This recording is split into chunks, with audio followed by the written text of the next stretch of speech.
16-year-old Gabe. Uh, I would have probably told myself to reach out to others and to bring them in with me because I've always been a hard worker. But that's one thing I wish I would have done is brought people into my work ethic and as a team worked with them. You are now tuning in to the Roughnecks podcast with your host, Cole Nixon. Much love.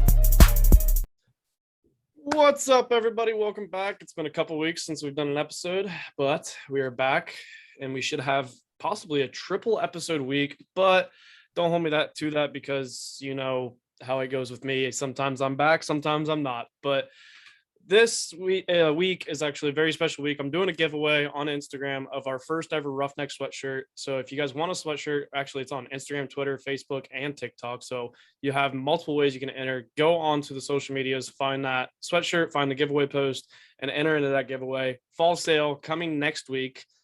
Big week also.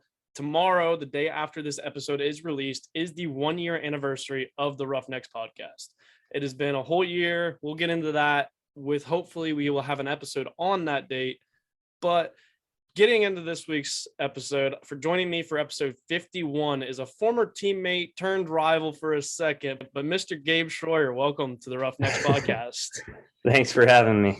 Not a problem, man. I'm glad you filled a spot that I needed and you jumped in at the last second. I really appreciate it. Yeah, something I've been kind of wanting to do lately. So yeah, it's a pleasure. But before we dive into the whole teammate turn rival thing, I like to let my Roughnecks guests give our Roughnecks listeners a little background on who they are. So tell everybody who Gabe Shroyer is. Yeah, so went to Watkins Memorial with Cole, of course. Learned a lot when I got to play with him. Till he, broke his arm, but I learned a lot of leadership tips from him. Ended up playing at Wittenberg University. Rivals of OU. Same conference. Very cool to play. Spent 2 years there. It was an interesting process for sure. Nothing like high school at all, and I'm sure you can attest to that, Cole. Yeah, 100%. You just learn so much. Like it's unreal. In the first couple of weeks, you're like, wow, like I didn't know. I knew so little about football. Yeah. Because we always thought we knew a lot, the people that go play college football, usually you're pretty good in high school, obviously. And like, you think you're the shit in a way. And then you go to college and you're like, whoa, like what? Like my mind was just like, wow. Yeah. Everyone's just as good. And you're like, man, yeah, this is wild. But yeah, I spent 2 years there. COVID hit, kind of had some weird circumstances, prayed about it. Felt like God was calling me to another part of or page in my life. So ended up transferring to Ohio State. Senior year right now, studying biology. I want to get to physical therapy when I'm done. So at least you have a plan. I didn't even have a plan after college. I didn't have a plan going into college. I thought I had a plan going through college and then ended it. I was like, well, I'm going to go put pools in again because I don't know what I'm going to do about a job. Yeah. But at least I got a job. I can't complain. I got a job and I'm working. So I think my parents are very happy about that. Yeah. No, it seems kind of scary getting out, but I think I'll be ready for that. Yeah. So the first question I want to ask, I usually like to ask all of my guess this kind of question is why WIT originally? Why did you decide on, because this episode we've talked about it before, like this episode me and you discussed it. I want this episode to be, our topic this month is sacrifice, and we're going to talk about the sacrifice you make as a student athlete. So the first question I'm going to ask you is why WIT? Why did you end up going to there? I think it was the visits that really kind of put me on. Visited some other schools. No, I just wasn't attracted to them. Like talking to coaches, Wittenberg is like, there's a lot of tradition there. Come from the school, Watkins. My class did not so well, but they win rings every year basically. So like, I'm like, hey, I want to go win. So I'm going to go play for Wittenberg. it was pricey, but along the way I learned like there's teachers that look out for you in the private school. That's a huge advantage. And like yeah, just a smaller school atmosphere. It was good for me. Yeah, that's kind of like the similar thing with Ohio Wesleyan for me, because I remember like that decision process. First off, they, like you said, you went to multiple different schools and visited. That is the best thing to do if you're a student athlete that wants to go. Don't just text these coaches. Don't just have phone For sure. conversation. You have to go to the school, and I highly recommend overnights too, because I loved a few handful of schools. I probably had 3 or 4, but then I did an overnight at Ohio Wesleyan, and I was like, that's where I want to go. That's like this. You just know, and it's not the same for every person. You're just gonna know that feeling of when you're in that, when you find the right fit. And Mhm. people, I think a lot of times knock out, like I remember in high school for me, I never wanted to go D3. I was like, it's either D1, D2, or Yeah. I'm not doing it. Well, then I actually broke my elbow. And then that was when I was like, I still want to play. And honestly, when I went to the D3, I was like, I was nowhere near ready for D1 or D2. Like, I don't even know what I was thinking, because the amount of talent that is at the D3 level is insane. Like, you guys, I remember playing against like Thaddeus Snodgrass, who, like, I think he was Oh at my Kentucky goodness. before he was even Yeah. a wit. So, like, there's a lot of talent at the D3 level. And Mhm. don't knock out that D3 like atmosphere, because like you said, those connections, like professors and stuff. Like, I still have a professor that I talk to constantly about the podcast. He's even tried to hook me up with jobs and like stuff like that. And Wow. it's just like you build those connections through that smaller school. Like, you don't get that because you're at Ohio State now. You probably don't get that as much. Like, you probably don't have as much Not of a at all. relationship with your professors like you did at Wit. Oh yeah. No. That's funny you bring up Thaddeus. I mean, we had like 4 other guys that were like Mhm. B1 level, and I I had to face them in practice because I was the corner, and like it was a test, like for sure. I'm like, I'm facing the best right now, and this is where I want to be for sure. But Yeah. yeah, like you said, like I still talk to some of my professors at Wittenberg, and like at OSU, it's tough. I just have no relationships with professors. You gotta build study tables. You got to do some things on your own to like get that good effect for school. It's just not the same. Yeah. So, like I said, I want to talk about the sacrifice you make as a student athlete in this episode. I'm going to ask you this question first. When you hear the word sacrifice, what comes to mind for you? Sacrifice is put me on the spot. I'm gonna think it up. Yeah. I mean, it's kind of crazy too. Like, it's a simple word, but when you actually like look at it, you're like, what does it really actually mean? Yeah. Um, I think sacrifice is you're losing something to gain something. Mhm. Going to school, you're losing everything from home. You're going to a brand new environment, and that's a huge sacrifice, like easily put. You don't know anybody. Like your family's home, like I mean, depending how far you go, but yeah, you're you're sacrificing a lot going to school. So Yeah, like, because I remember I was only 45 minutes away from home, and with what, maybe an hour, hour and a half, I can't remember exactly. It's yeah. not just kind of, it's like we're close enough that we can come home, but we don't have that option necessarily to come home all the time anymore, just with college in general. Because like I remember missing a couple birthday parties of my nieces because my nieces and nephews, because like I had football or I had to do an assignment. Like, you give up a lot of stuff. And because like football, especially even at the D3 level, like you barely have any time off. Like, Mhm. even in the off season, you're still lifting 4 or 5 times a week, and you got all the study tables and all kinds of stuff that you have to go to. Yeah. I'm glad you bring up family because I'm the youngest of 8 siblings. So yeah, I got like 18 nieces and nephews, and like when I got to go home, I was like ecstatic. Like I couldn't wait to see them. So I know exactly what you're talking about. But yeah, people think just like, oh, off season, like whatever, you don't do as much. Like no, you got. Sometimes we watch film in the off season, and it's Mhm. like, yeah, it's a whole nother level. Especially like when spring ball starts, like you watch time just dwindle even more, because I don't know what your guys' schedule are like, but a lot of times for us, we were lifting 4 times a week, but we also had practice 4 times a week. So like our schedule, like you'd go lift in the morning, have class all day, then you're at freaking practice, and then like you, by the time you get done, eat dinner, and do homework, it's 11 o'clock. And you're like, wow, I didn't have time to do any personal, like relax, essentially. That's what people don't realize about a student athlete. And what is one piece of advice you think you would give a high school kid looking at possibly going and playing a sport at the next level? Oh man, I wish I could have talked to myself. I'm sure you could have said the same thing. Yeah, make sure you're going to the right school, of course, because I mean, what, you start out with 100 players in your class and only 15, 20 of them graduate with you. Like it's crazy. But to the players, I would just make sure like you're balancing everything, because you're talking about you have a girlfriend, or your classes, your football, your faith, if you're religious, all these things. You have to learn your time management.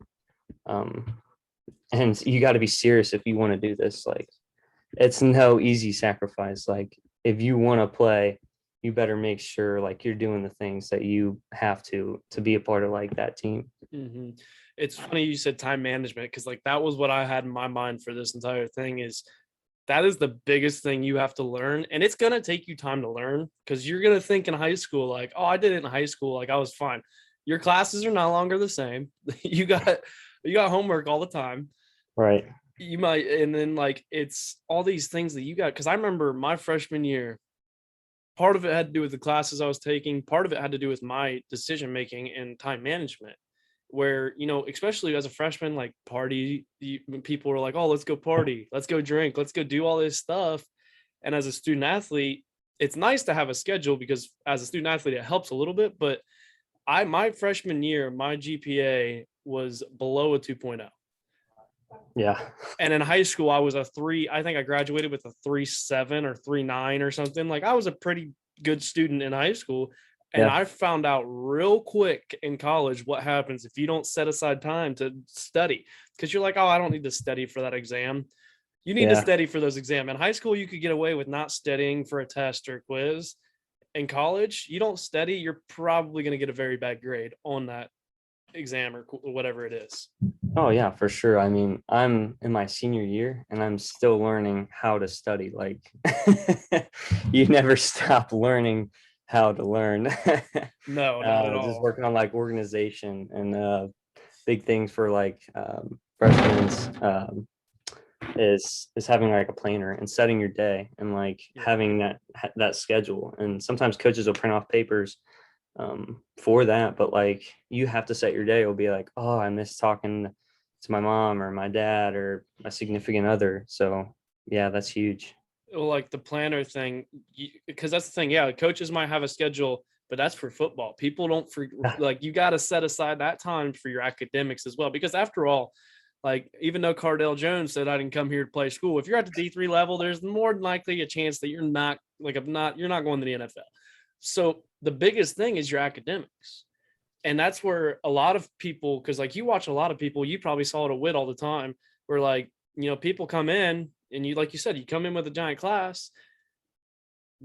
First off, before camp even ends, you already have people quitting because they can't handle camp, and they don't like, it's literally from like 7 a.m. in the morning till like 8 o'clock at night, 9 o'clock at night. And then you don't have any, like, you're busy with football.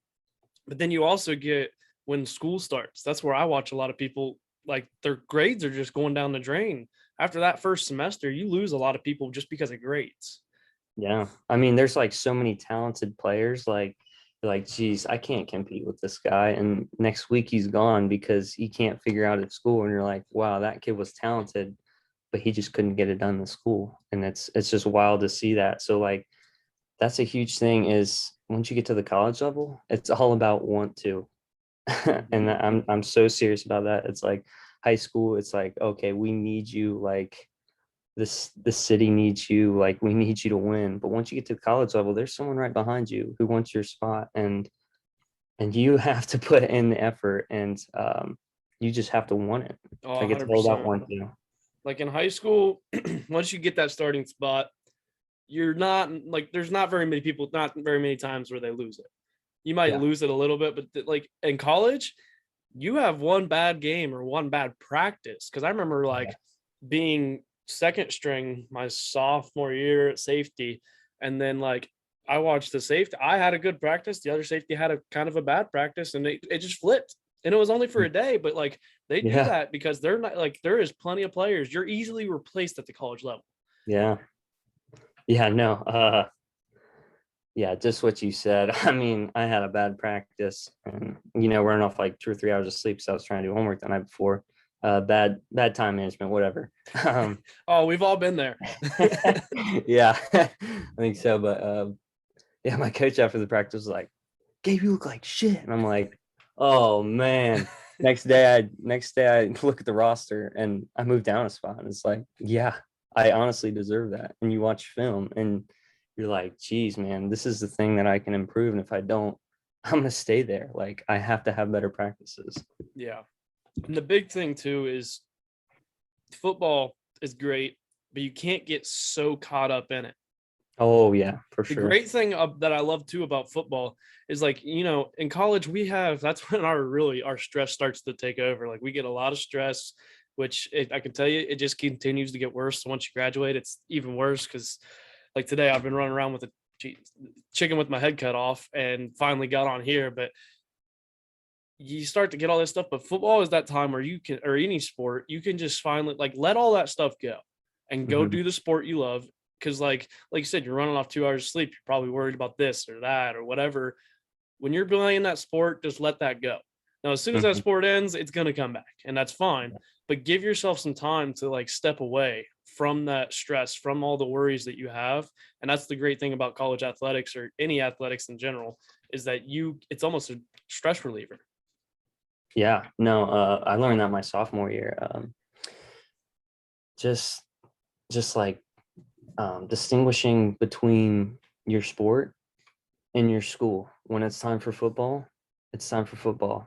It's not thinking about your family or your girlfriend or or your classes. Like, it's time for football. And once you leave the field, it's time. Okay, I got to go do classes. Like, if you don't distinguish between the two and your mind's on classes while you're in football practice, you're struggling and your coaches will see it. I mean, I've had coaches like, hey dude, are you okay like mentally right now? Like, you look down. I'm like, yeah man, I'm just stressed about school. Like, he's like, yeah, you got to leave that, dude. It's time to play football. Yeah, you got to let that stuff go and that's the same thing. Like if you say you had a bad practice, if you're going to do it, you can't go mope about it because you got your schoolwork to do. You got you got a project, you got to study, you got to do this. You can't let that impact your academics as well. That's the big thing that took me a while to understand is that you got to you got to distinguish between the two. You got your academics part of life and you got your athletic side of life, and you can't let them cross over with each other too much. Yeah, you're going to struggle for sure. That's just a fact. It's going to be a pain to handle. So I had a question and now I completely forgot what that question was. What do you think is the biggest sacrifice you make as a student athlete overall? Because there is a lot of sacrifices that we've talked about already. Like, you're walking away from your family. But like, what do you think is the biggest sacrifice? I think the biggest sacrifice is time. I mean, for me, it was like your sacrifice almost your whole day for football. It's a full-time job, and then school's another full-time job. And you're like, where's my social life? Where's my time with my family? Where's this time where I get to relax and do my own thing? And you just have to like work that out. Like, hey, this time where I get to spend an hour in the showers, just like relax and just just vibing in there, whatever. But yeah, it's your time. So that's just the biggest thing is it's time management and doing the things that you like, or you're going to burn out, like we talked about, because school and football or your sport is just time consuming. And if you don't make time for yourself, it's not going to look good.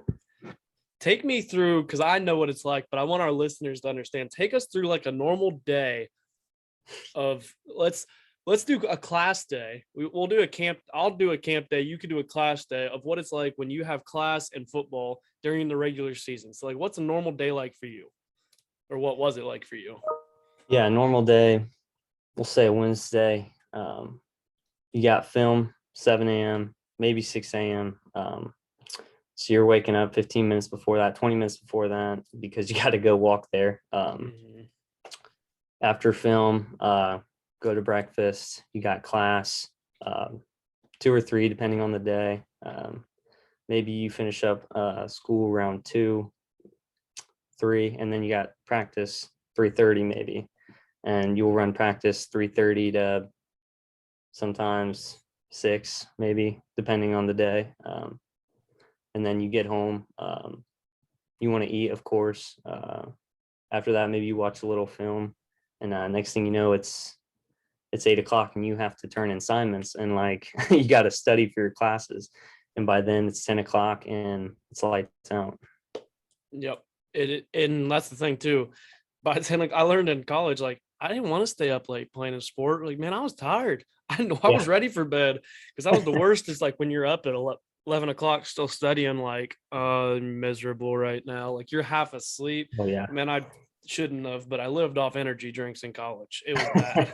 I lived off Monsters and coffee. Like I just rode on those all night long. But like, yeah, and that's the thing too. That's a normal school day. When you're in camp, because we're in camp, what, a month before the classes start, probably. Yeah. And that's 7 days a week, or at least it was for us. It was 7 days a week. Mm-hmm. Like you didn't have an off day, and you're up, 7 a.m. We practiced in the morning by the end of my career. So like we'd have practice, I believe it was 8 o'clock. So, you're up at 7. You might grab a little something to eat real quick, like a quick snack. Just you didn't want to eat too much.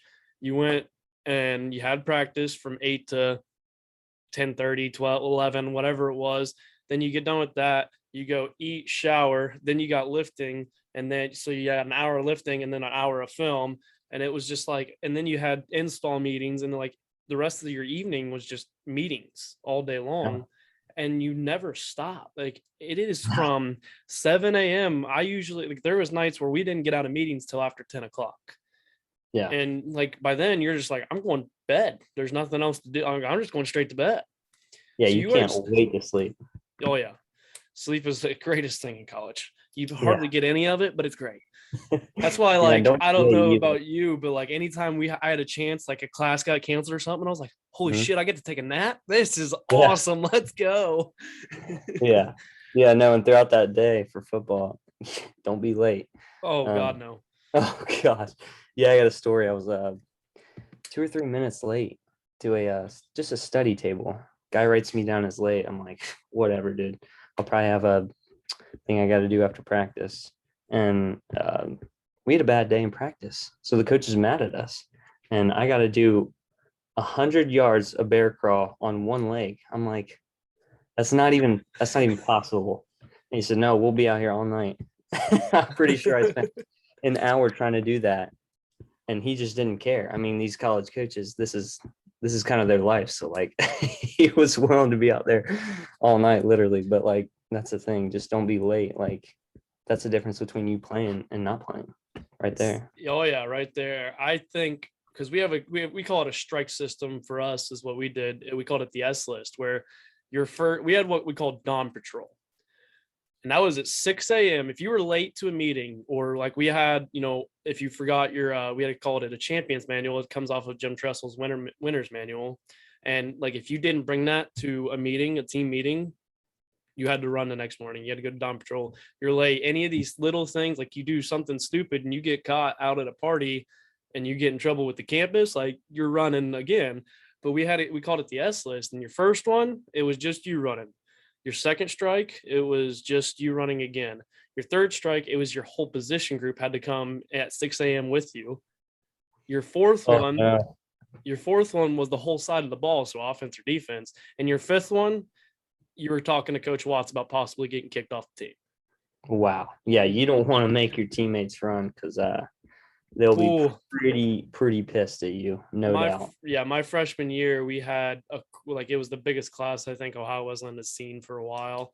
And let's just say, with a big class, a freshman, you're going to have a bunch of screw ups. Man, there was times where like the DBs are all showing up along with the D line, along with the running backs, and like we're all here, and we're like, well, you guys here, like everybody's like, yeah, because of this person.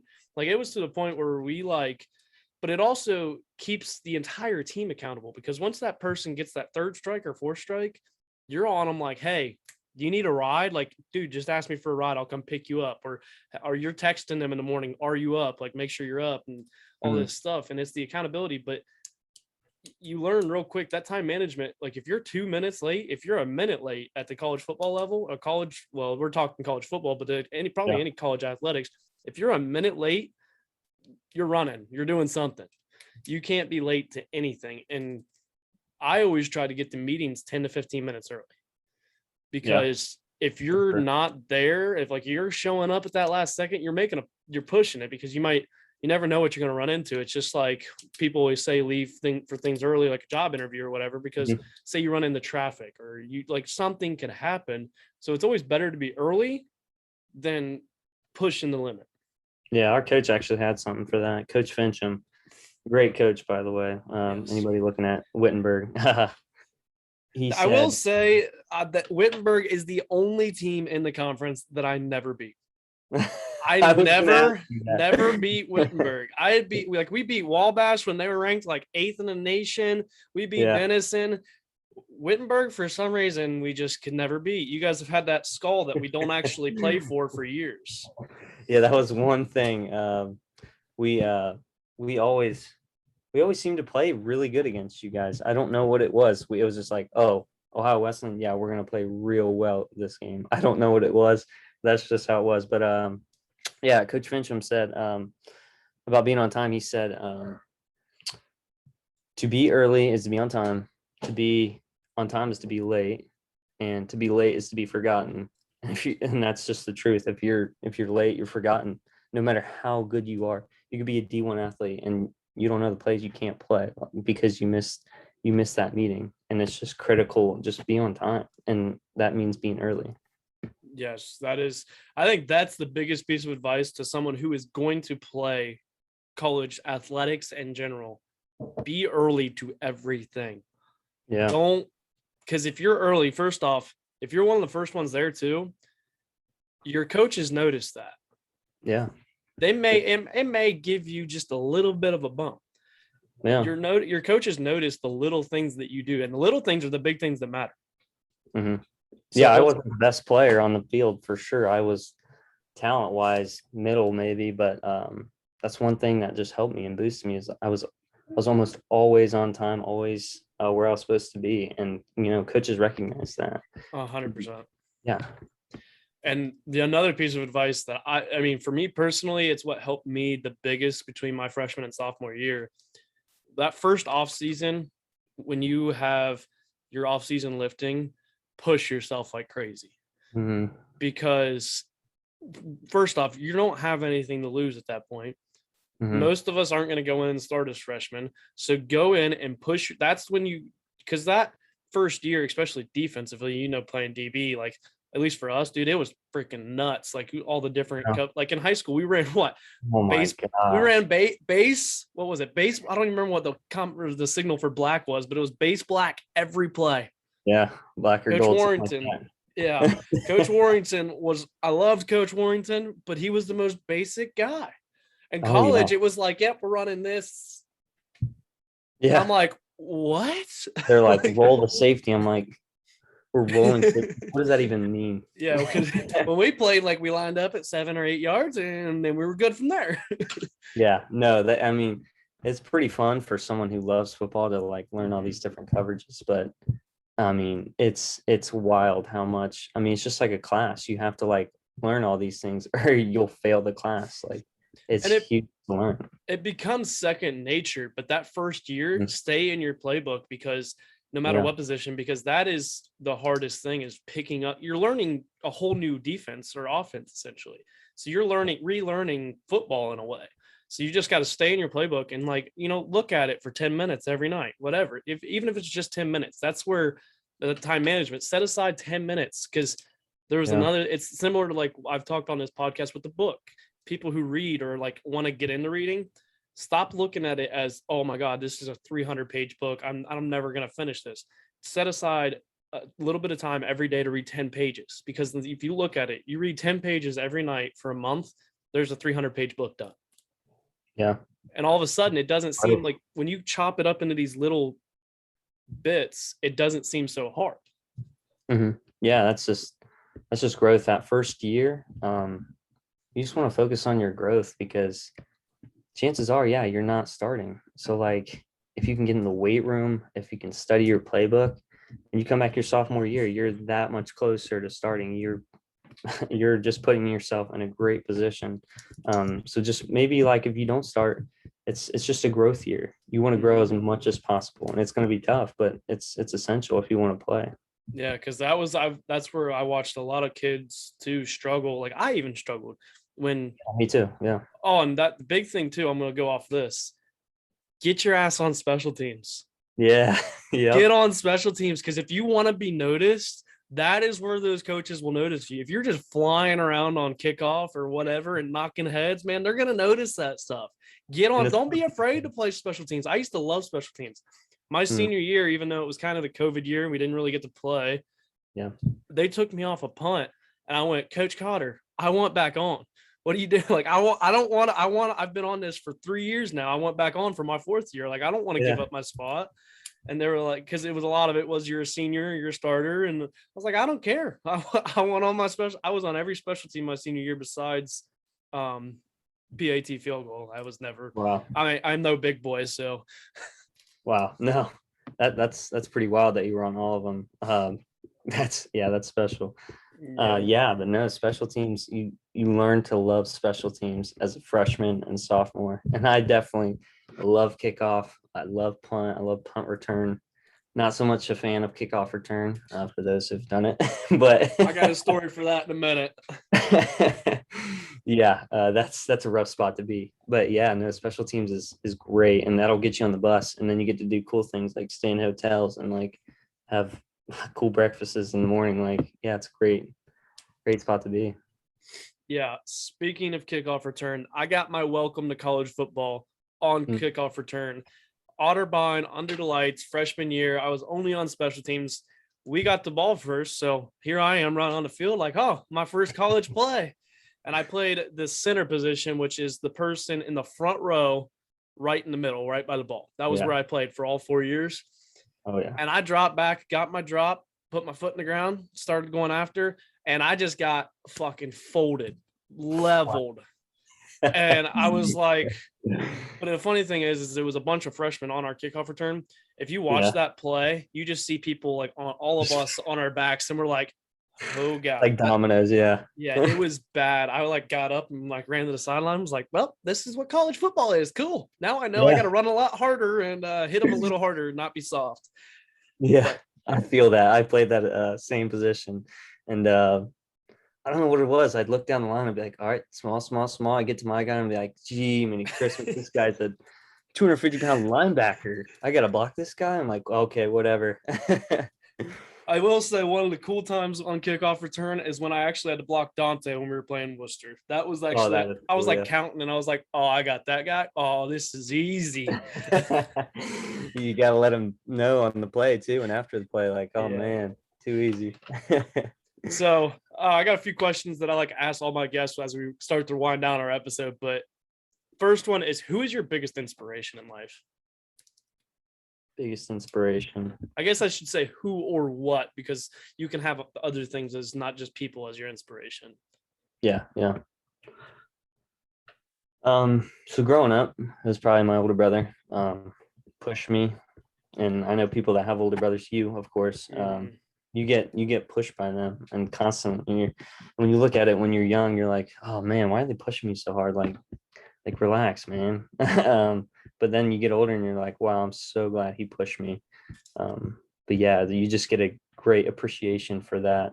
And then, as I'm getting older, I'm getting stronger in my faith, and like I just like the example off of like Jesus Christ. Even in sports, you can example off of Jesus, or whatever religion you are.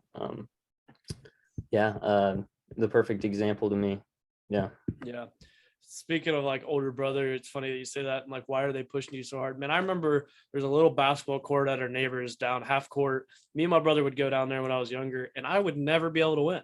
Like he wouldn't ever let me win. And he like, I mean, he was 6'3". Here I am in 5th grade, like a whole 4 foot nothing. Like obviously I'm getting my stuff swatted. It was just bad. But then I look back at it, there was a reason that I started to become better at basketball and like stuff like that. It was because, you know, I'm playing against someone and you had to learn to adapt to, all right, I can't just run up and do a layup. Like I got to do some type of fake shot, like pump fake and all these things that you learn. But your older brothers, like older people in general, because I'm actually about to go to a little league football game. Yeah. I picked number 4 because I originally wanted number 3. My brother was number 3, and I looked up to him so much, and I always wanted number 3. Well, we had Corey Hare, who had number 3, so I wasn't getting that number. So I picked the next thing closest to it, which was 4. And then the little league football game I'm about to go to, he wears number 4 because of me. He remembers watching me come play in high school. And like that kind of stuff, that's where people sometimes, you also got to remember, you have a lot of people looking up to you at that college level, especially. Like you got to think of all those little kids that come to the games. Like people look up to you. So how you carry yourself is you're almost mentoring people without even directly doing it. Indirectly, just them watching you. Yeah. I mean, my little nephew, not so little anymore, starting quarterback for Watkins right now. Yeah. Actually, I think just broke the career passing record at Watkins. So yeah, he's doing pretty well. But I think hopefully it's been like that for him where he was like my little brother, basically. Even though he's my nephew, he's my little brother. And I took him on as that. And I never got to win when I was younger either, playing my older brother. Like there's no mercy. And so like I did the same thing with him, and he's just a competitor now. Like now he beats me. It's like, yeah, like you've grown because like you had to figure out new ways to try and beat me. You learn, I've said it 100 times on this podcast, you will forever learn more from your failures than you ever will your successes. Yeah. Yeah, I like that. So another one is, if you could go back in time and tell your 16-year-old self one thing, what would it be? And I don't mean like go back and change anything. I just mean like if you could go give yourself a piece of advice when you're 16 years old, what would you say? 16-year-old Gabe. I would have probably told myself to reach out to others and to bring them in with me, because I've always been a hard worker.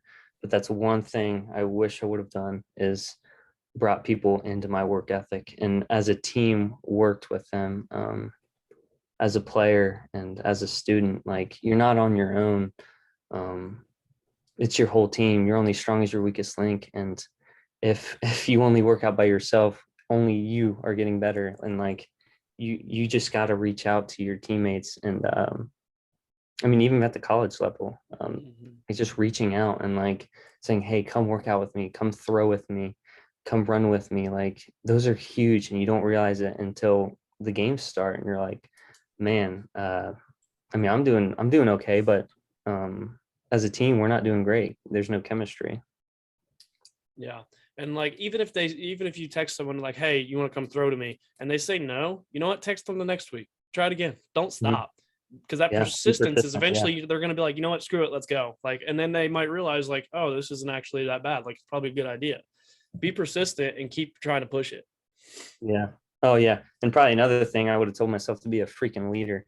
That's for sure. As as I got to college, I saw what some true leadership was. And like, I'm like, man, I should have been a true leader. And I thought, lead by example, but there's more to being a leader than leading by example. And I mean, you guys were great leaders, you and Dante. I remember there's one moment I was struggling, and you guys pulled me over after practice, and you guys were like, hey man, are you good? You good at home? Like, do we need to do anything for you? And you guys were like being great leaders. And I'm not even going to take all the credit for that, because I remember Dante coming up to me and was like, dude, is Gabe good? And I'm like, I don't know. He's like, let's talk to him after practice. I'm like, okay, whatever, man. You know what? I'm following you on this one. But, yeah, that was huge. But going off that, like, I remember even in high school and in college, the years that we had the best years, like the overall record wise, Mhm. weren't the years we had the most athleticism, most like great players. It was the years we had the best leadership. Yeah. Like, because my sophomore year, when we went to playoffs in high school, we weren't the greatest team. Like, I was just a little sophomore playing freaking safety, and I had no clue what the hell was going on half the time. But we had so many people that like were great leaders, like Mike Ford, Mhm. Nathan Miller, Cameron Johnson was a great one too. Like all these people who were great leaders. And like, the following year, my junior year, that would have been your sophomore year. Yeah. We were supposed to be sweet and We were struggled. so talented. Yeah. And I think, I'm not trying to knock anybody, or I'm not going to bring up any names, but I think a lot of it is we always had too many Chiefs, not enough Indians. Everybody wanted to be that top leader. Sometimes other people just needed to follow, instead of like everybody who kind of like wanted to do everything, like wanted to be the top guy instead of Mhm. working together as a team. Yeah, I think we were reversed my senior year, but just not enough Chiefs. Yeah, but yeah, another thing is like just being a leader, even though you aren't a captain. Like people are like, "Oh, I'm not a captain." Like, dude, whatever, you can still speak out. And another thing for me is like, oh, I don't want people to not like me when I'm a captain, so I'm not gonna say anything. Like, fuck that. Like, Yeah. go talk to them. Like they need you to go talk to them, and they may not like it, but it'll help the team at the end of the day. So like, fuck being like, oh, everyone likes me. Like it's worth it in the end for sure. Yeah. To be a leader, sometimes you're not going to be liked. No. I mean, let's be real. Look at the past, all of our presidents. You're the leader. Somebody doesn't like you. Yeah. It doesn't matter Yeah. which side you are. You're never going to be liked. Like there's going to be people that do not like you, and that's okay, because that's the way leaders are. Because the big thing, they might not like you because you're actually giving them the honest truth. And that truth can hurt sometimes, because I remember getting pissed at people in college, like they're getting on my ass. And I'm like, dude, I'm fine. But then I like look back at it. I'm like, I'm really glad they rode my ass for that. Like got on my ass, because you need that sometimes and you don't realize it, but you will eventually. Oh yeah, you learn to appreciate it. And like just look at Michael Jordan. They're like the players that play with him, they're like, dude, he was hard on us, and I didn't like when he was hard on us, but like in the end, like he was a great leader. Like we won basketball games, we won championships. Exactly. But now we're going to move into the best segment of the podcast, which is Motivation Monday.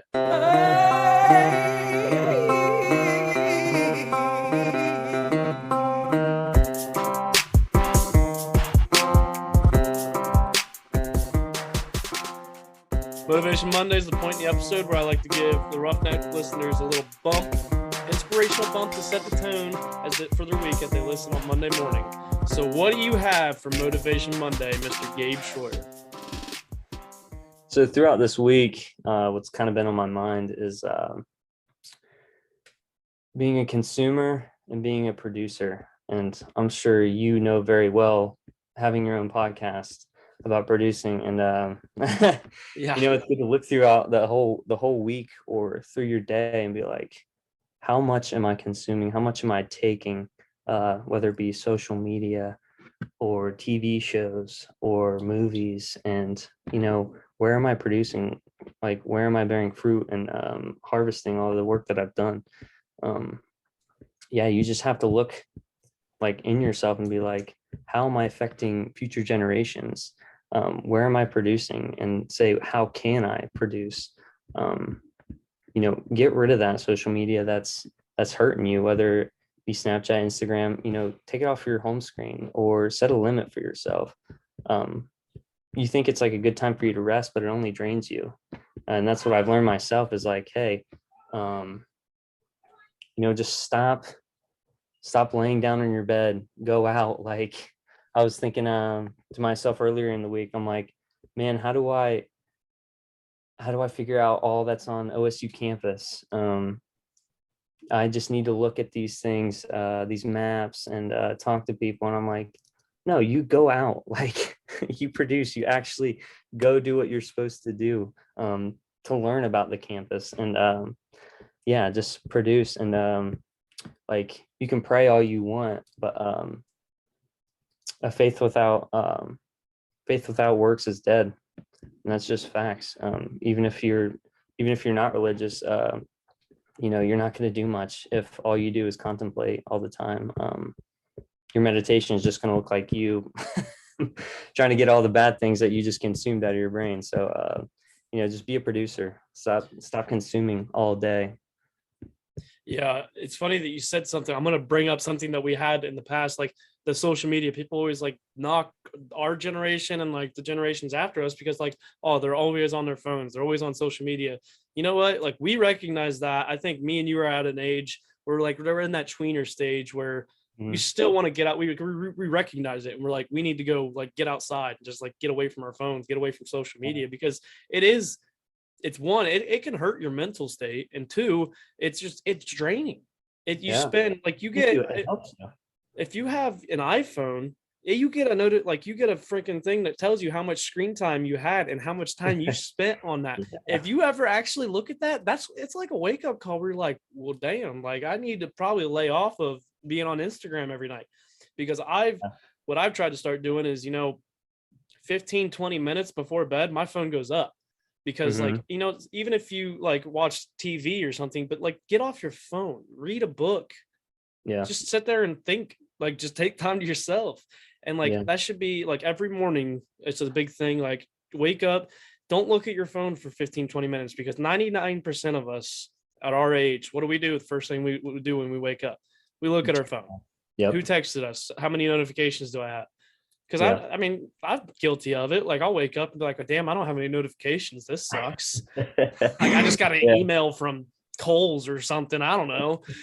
But going off of like bringing people with you, text a friend, text somebody and be like, hey, you want to come? Let's go shoot hoops. Let's go freaking ride bikes. Me and I don't know if you know who Alex Smith is, but he's my best friend. Me and him last summer, you know how many times we went and rode bikes from Pataskala, which if you're that person who rides bikes in Pataskala, you're kind of weird. But at the same time, we're like, you know what? Let's get outside and do something instead of just sitting inside on our phones or even me and him sitting up in the barn drinking beer. Let's go for a ride. Let's go like just hang out and just back to the old days. That's what it brings me to. Because I remember when I was like, when we were young, you just rode around on a bike. Nobody had phones. We called our friends on the house phone and said, hey, you want to hang out? All right, I'll be over in like 20 minutes. Yeah. And you just went and rode bikes around neighborhoods. Right. Yeah. Yeah. No, I want to say that like, social media is not a bad thing, of course, but like you just I can tell you social media is the greatest thing for my podcast. Yeah. Oh yeah, for sure. Yeah, I agree with that. But yeah, social media is not terrible, but it's sometimes you need to take a step away from it. Cause like you see a lot of people do a social media detox, I think is what they call it, where they just drop all their social media for an extended period of time. And like, I hear people all the time too, like they make an excuse for why they can't do it. Oh, I don't want to lose my streaks. You're just making a very bad excuse to keep your Snapchat. Like because that's showing that is more important than like honestly growing as a person. Yeah, they do that stuff on purpose. The social media, they send you notifications. You're like, oh, I got to check this. It's like, no, you really don't. Like, yeah. But with that, that's a wrap on the 51st episode of the Roughnecks podcast. It's crazy to think that tomorrow, September 21st, I believe. Yes, the 21st is the 1-year anniversary of this podcast. Hopefully, me and Teddy will get an episode recorded. He is a busy man. He coaches at Ohio Wesleyan now, so he has very little free time right now with the actual season being underway. But thank you, Gabe, for being a guest on the podcast, man. I really appreciate it. Yeah, so glad that you invited me. Glad that I could help. Yeah.